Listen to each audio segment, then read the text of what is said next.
Morning, guys.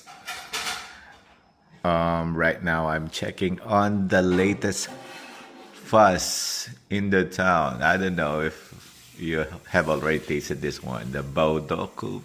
I don't know how to say the word though. But right now I'm checking it out. Ito yung sikat sa Pilipinas na ginagawa ng asawa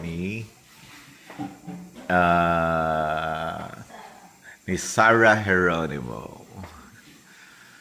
I don't know. Pero ito siya ngayon. I actually tasted it just now. Pero sa akin, 1 to 10, I'm gonna rate it about 5. Parang plain lang siya na mabibili mo sa mga karinderya I mean sa mga panaderya sa Pilipinas. So, wala naman talaga. Parang overrated. Well, anyway, happy Thanksgiving to all. Bye.